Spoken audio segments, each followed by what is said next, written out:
Sesaat lagi Anda akan mendengarkan program Renungan Sahabat Seperjalanan bersama Pendeta Wendy Pratama. Selamat mendengarkan.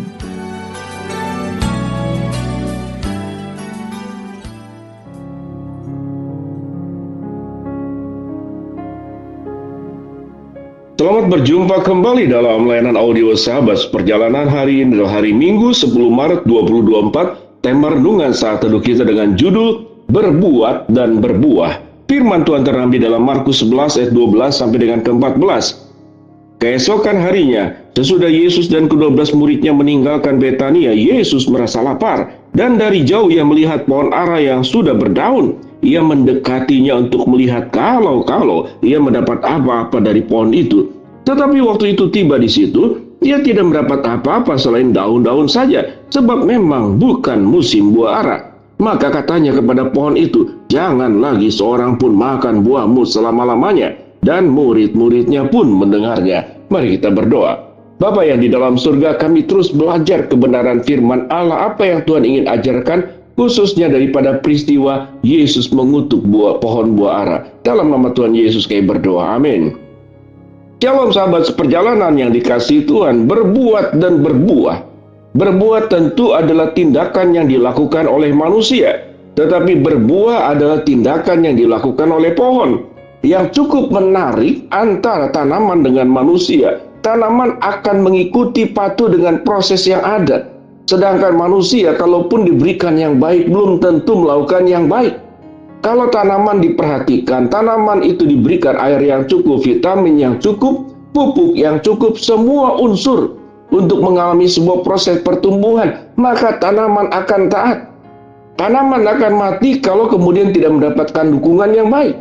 Tetapi manusia adalah pribadi yang berbeda. Tatkala dilimpahi semua yang baik oleh Allah, bukankah kita mendapatkan sinar matahari yang sama? Bukankah kita mendapatkan curah hujan yang sama? Bukankah kita diciptakan terlahir dengan kondisi tubuh yang utuh seperti yang lain yang sama?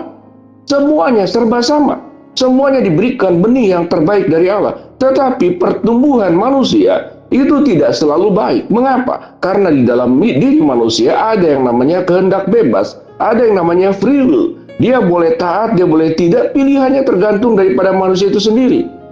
Di dalam peristiwa ini, Yesus mengajarkan kepada murid-muridnya, Yesus mengajarkan kepada bangsa Israel, bukan Yesus itu membenci pohon ara. Tetapi Yesus memberikan sebuah pendidikan pengajaran lewat peristiwa yang namanya adalah pohon ara. Pohon ara itu tidak berbuah. Padahal jelas-jelas waktu itu Alkitab mencatat bukan musimnya buah ara. Tetapi mengapa Yesus tetap mengutuk? Dan kemudian Yesus berkata, "Jangan lagi seorang pun makan buahmu selama-lamanya." Dan murid-muridnya pun mendengarnya. Melihat ketiga ayat ini dibaca berulang-ulang, ada banyak pertanyaan. Apakah yang salah adalah Tuhan Yesus sendiri? Bukankah memang bukan sedang musim buah ara? Mengapa Yesus mengutuk? Tetapi fokus Tuhan Yesus bukan kepada pohonnya. Tetapi fokus Tuhan Yesus adalah kepada murid-murid dan kepada bangsa Israel. Bahwa diingat bahwa sewaktu kita sudah menjadi orang yang mendapatkan yang terbaik, Yesus memberikan semua yang terbaik, tinggalkan surga, datang ke dalam dunia, semua proses, mengalami proses menjadi manusia, terlahir ke dalam dunia. Mengalami semua proses yang menyulitkan, rasa lapar yang dialami oleh Tuhan Yesus, bukankah Tuhan tidak seyogianya lapar? Rasa haus yang dialami Tuhan Yesus, bukankah seyogianya Tuhan tidak akan mengalami rasa haus? Tetapi ditempuh semuanya itu dalam rangka memberikan yang terbaik kepada manusia. Jadi manusia itu mendapatkan semua yang terbaik. Tetapi seringkali dalam perjalanan hidup murid-murid dan juga bangsa Israel tentunya, yang kita sudah belajar sedemikian banyak bagian-bagian kebenaran firman Allah, yang tercatat di perjanjian lama, yang tercatat di perjanjian baru. Bagaimana bangsa Israel menolak, bagaimana bangsa Israel keras kepala, bagaimana bangsa Israel itu bebal, dan bagaimana bangsa Israel itu tegar tengkuk, dan bagaimana bangsa Israel itu sangat pandai bersungut-sungut dan sulit untuk bersyukur. Dan bagaimana bangsa Israel lebih mengedepankan perlawanan kepada Allah, ketidaktaatan kepada Allah, daripada ketaatan dan ketundukan kepada Allah. Itu yang menyebabkan kemudian setiap orang-orang dan termasuk setiap sahabat seperjalanan tidak mengalami pertumbuhan. Kita mendapatkan manfaat dari akar yang berjuang keras mencari semua unsur vitamin, unsur kehidupan. Timbullah batang, batang bekerja keras, dahan bekerja keras, daun bekerja keras, tinggal bagian kita. Bagaimana hidup kita berbuah. Dan firman Tuhan katakan cara untuk berbuah adalah berbuat. Berbuat untuk menghasilkan buah-buah roh dalam kehidupan kita. Ada karakter-karakter ilahi, ada kehidupan yang diubahkan oleh Allah. Yang dulunya kita pemarah, kita menjadi seorang yang ramah dalam kehidupan. Yang dulunya tidak bisa mengendalikan diri, sekarang kita menjadi orang yang sabar. Yang dulunya serba pesimis, sekarang kita punya iman percaya dan sikap optimis. Yang dulunya tidak bisa menghargai diri, menyalahkan diri sendiri, sekarang kita bisa menilai diri sendiri, menghargai diri sendiri sebagaimana Allah menghargai kita. Yang dulunya lebih banyak menyakiti orang lain, saat ini diubahkan oleh Tuhan. Karena kita dipanggil untuk menghasilkan buah, berbuat dan berbuah. Kita menjadi orang yang pandai memberkati orang lain.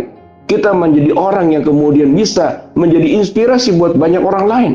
Kehadiran kita itu menolong orang yang putus asa menjadi semangat. Menolong orang yang rasa tidak berharga, yang rasa terbuang, menjadi rasa berarti. Tatkala kehadiran kita bisa memberkati mereka. Tidak hanya berbicara tentang memberi makan, memberi minum, tapi memberi makan, memberi minum juga berbicara tentang menghargai orang lain. Menghargai pemikiran orang lain, menghargai perasaan orang lain, menghargai pendapat orang lain. Ini yang seringkali lupa. Di dalam keluarga kenapa komunikasi menjadi bermasalah? Karena setiap orang merasa dirinya benar, setiap orang ingin dihargai, setiap orang ingin kemudian didengarkan, tapi dia tidak bisa menghargai orang lain, dia tidak bisa mendengarkan orang lain, dia tidak bisa mengerti orang lain, dan dia tidak bisa memahami orang lain. Perbuatan yang menghasilkan buah itu adalah diminta oleh Allah.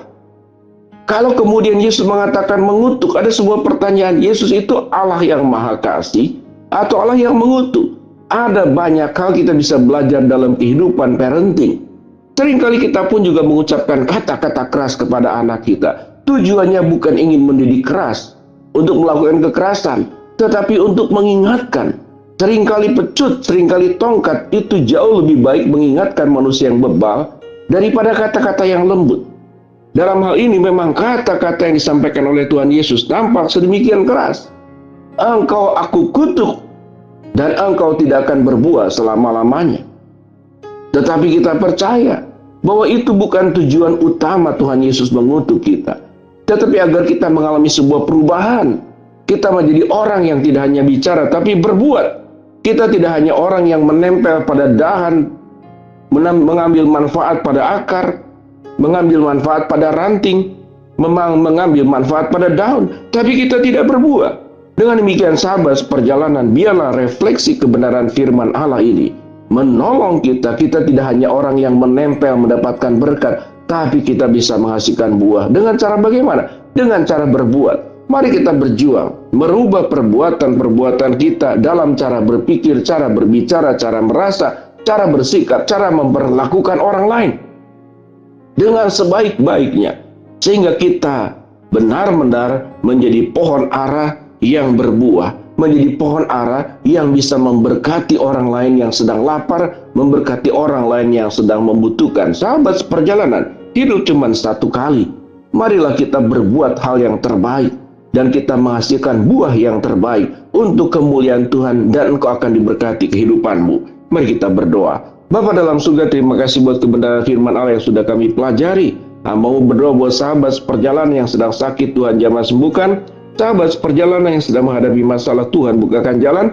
Sahabat seperjalanan yang sedang berdoa mengharapkan sesuatu, Tuhan kabulkan dengan cara dan waktunya Tuhan. Di dalam nama Tuhan Yesus kami berdoa.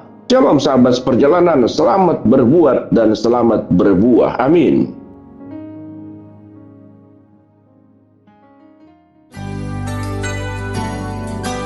Anda baru saja mendengarkan program Renungan Sahabat Seperjalanan bersama Pendeta Wendy Pratama.